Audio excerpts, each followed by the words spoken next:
Ladies and gentlemen, hello and welcome.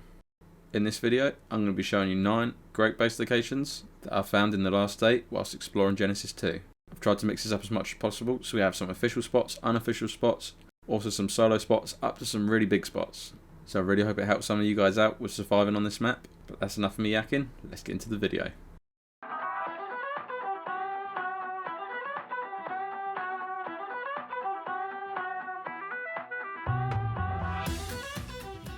Number 1.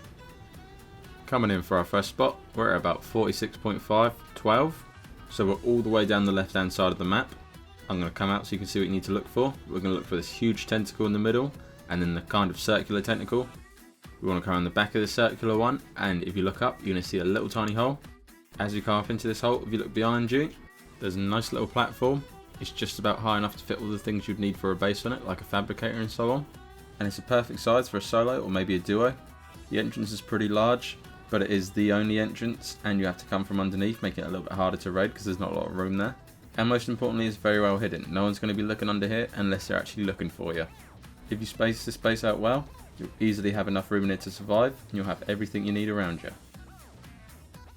This is technically a second spot, but I'm going to put it as 1.2 because it's in the same place. You may have noticed it as I was showing you the last spot, so you come up here where I was showing you before. If you turn around, looks like someone may have forgot to finish this area off. So you can get inside here, and then as I look down, look how huge this area is. You can even see out of this base. I'd be very careful going to the sides though, because it does like to get you stuck in the wall, and you may have to kill yourself to get out. As you come down to the bottom, you can see it's definitely not flat, but it's definitely possible in here. You can get a cliff platform down, but what it lacks in level ground, it more than makes up with space.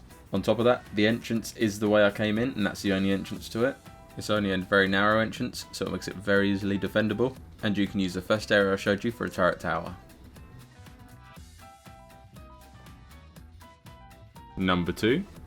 For our second spot, we have one of the smallest areas on this list. We're at about 1692, and we're right up in the northeast of the map, literally as far as you can go. And unfortunately, it is only for unofficial. The reason I put this in is because some people don't want to be playing this game all hours of the day. Some people will also be playing by themselves, and they might want to be grinding for turrets. So this is a very nice hidden spot right in the corner of the map. As you just saw, it's not visible until you're on the world barrier, and even then you need to be looking for it. No one's going to be going out here. You can extend slightly, but to keep it hidden, you are very limited on room, probably a 2x2 at most. It doesn't mean to say that's not enough room though. You could definitely make a base out of that, and you could also go 20 stories high if you want. You've got a lot of room there to go up. Number 3. Our third spot is also an unofficial spot, so we're at about 79.31, and what we're going to be looking for is the huge tentacle sticking upwards. So as we approach that tentacle, we want to go underneath it. As we come underneath it, you'll see it's going to open up into a nice cave. This definitely isn't the best cave on Ark. There's water on the entrance, and the entrance is pretty big. The ground's also not very level here, but you're an unofficial anyway, you could definitely counter that with cliff platforms, and there's also quite a lot of room in here. Down there is the only entrance, and again people have to come up to you, which I always find a lot easier to defend. And where the entrance is so low, people are going to struggle to get a Quetzal with anything on it through there. Laid out right, this cave could definitely be big enough for a 6-man tribe. You just need to be very careful about where you place your defences and how you have your turrets set up. Number 4.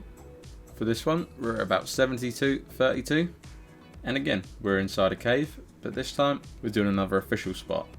So this spot isn't quite as good, it's not as well hidden as some of the others on this list, and it's not as big, but it's for official at the end of the day.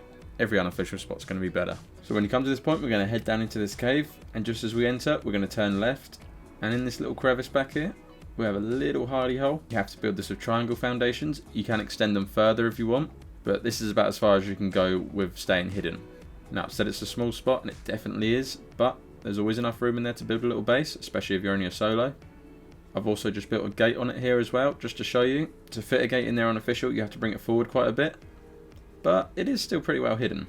It blends in with the surroundings quite well, and it is definitely tucked around the corner as you come into the cave. If you wanted to put a gate on as well, you can also extend the base a little bit up to the gate, so you have more room. Number 5.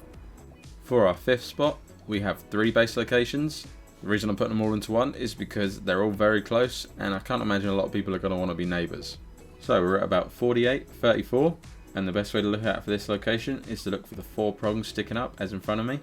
I'm going to show you the furthest right location first, so it's in between the 2 sets of prongs, and then we want to head under this little bit here. As we go underneath it, you can see it opens up into quite a big area. Again, these can all be built on official, so I can imagine this is going to be a highly contested area. So if you want to get your base down, I'd get it down soon if you want to build around here. There's plenty of room in this one for probably a 6-man tribe. If you've got a good base builder in your tribe, you can space things out well. You can probably fit even more of you guys in here.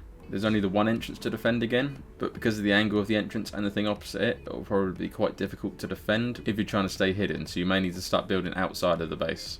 As you're looking at the first base, if you head left, you'll come to the next one, and it's exactly the same setup.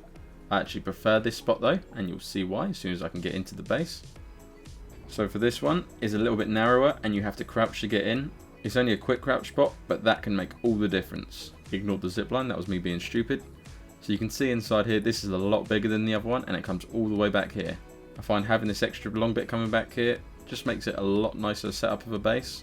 And being the crouch spot, you can also build it a lot easier and defend it a lot easier.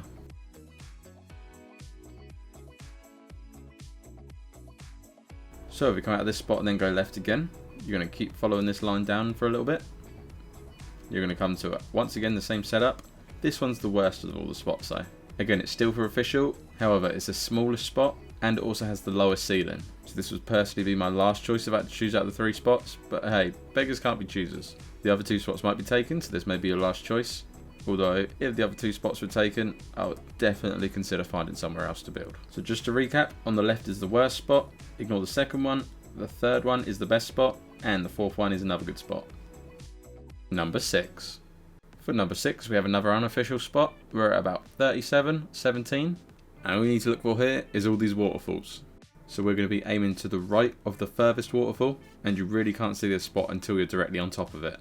So as we keep coming in, you can see a little crack in this wall. Then as we come around the corner, it opens up. It's not the biggest, but it's quite high. And in my opinion, it's an ideal size. It's not too big that you can't defend it, and it's also big enough that you can fit things in there. As you go to the back of it, it does think you're in water, but once you've got some platforms down, you can ignore that. It won't be an issue. You can just about fit a cliff platform in there. However, every time I've tried it, it's just about poked out the other side. So it makes its base not so much hidden. But because the wall's not vertical, you can easily snap foundations in there, and you can make a nice size base just out of foundations and ceilings. 7! For this spot, we're at about 34-16, and this one's very easy to find. All you need to look for is the huge tentacle. Now, I didn't used to condone spots like this, but at the end of the day in Ark, you gotta do what you gotta do. Ark can be a very brutal place, and spots like this are often what saves you in the game. As we come under the tentacle, you're going to see 2 little openings, and we want the left hand one.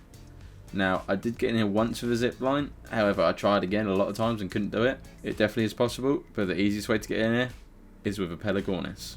And this is a very small spot. A solo or possibly a duo would be perfect for this. And you've also got to be able to deal with the faff that you've got to do it with a Pelagornis every time.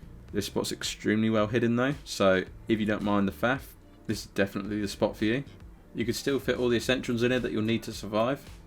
And if you do choose to defend it with turrets, it's very easily defendable because someone else has to Pelagornis or zipline in. And no one's going to be doing that with a turret or 2 shooting at them. Number 8. For our 8th spot, we're at about 1740. So we're all the way up in the corner of this biome. Again, a very low traffic area, and that's why I've put this spot on this list. So we're going to be looking for kind of the furthest right tall mountain. And just down on the eastern side of this mountain, there's a little tiny hole. Now, this can definitely be built on official, and it could definitely be built better than this. I've just placed down all the individual structure placements that I could. So as you can see, there's a few places you can put down structures. So you could definitely build a base out of this. It would obviously work better on unofficial. It's another very narrow but high base. But you've only got to defend from one side, and like I've said, it's right in the corner of the map. It's very far out of the way of everyone. And if you're just flying over, you may not even see this spot. You have to be directly above the entrance to even see it. Number 9. For our last spot on this list, we have a beautiful one. We're at about 25-42, and again, unfortunately, this is an unofficial spot. So facing north, we're going to be looking in between all these rocky mountains, and you're going to see a sharp rock pointing out with a little hole underneath it.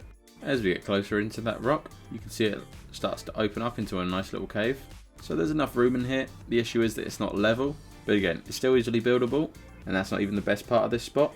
As we turn right and carry on going down the hill, keep following it through this little choke point, and again it opens up into another little spot. Ignore these parasols, they're trying to tell me they found this spot first.